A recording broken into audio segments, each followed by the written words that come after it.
आपण पाहत आहात लोकप्रबोधन, सर्वसामान्य जनतेचा हक्काचा न्यूज चॅनल। 2 वर्षातच धक्का वाहून गेला।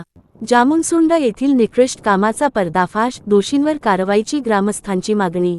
बागलाण तालुक्यातील मानूरपैकी जामुनसोंडा येथे काल रात्री झालेल्या मुसळधार पावसाने 2 वर्षांपूर्वी बांधण्यात आलेला धक्का पूर्णपणे वाहून गेला। अवघ्या 2 वर्षातच धक्का कोसळल्याने संबंधित बांधकामाच्या दर्जाबाबत गंभीर प्रश्नचिन्ह निर्माण झाले असून ग्रामस्थांमध्ये तीव्र संतापाची लाट उसळली आहे।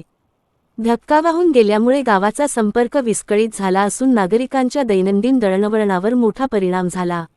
ग्रामस्थांच्या मते केवळ 2 वर्षांपूर्वी लाखो रुपयांचा खर्च करून उभारलेले बांधकाम इतक्या कमी कालावधीत वाहून जाणे म्हणजे कामाच्या गुणवत्तेवर गंभीर प्रश्न उपस्थित करणारे आहे।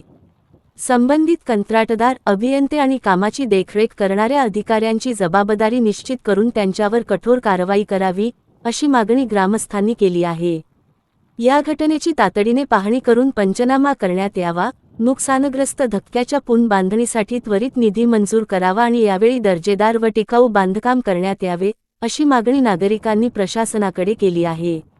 अवघ्या 2 वर्षांत धक्का वाहून जाणे ही केवळ नैसर्गिक आपत्ती नसून निकृष्ट दर्जाच्या कामाची साक्ष असल्याचा आरोप ग्रामस्थांनी केला असून दोषींवर कठोर कारवाई करून अशा प्रकारच्या निष्काळजीपणाला आळा घालण्याची मागणी जोर धरत आहे। लोकप्रबोधन मराठी न्यूज नेटवर्क महाराष्ट्र प्रतिनिधी कांतीलाल गांगुर्डे, बागलाण।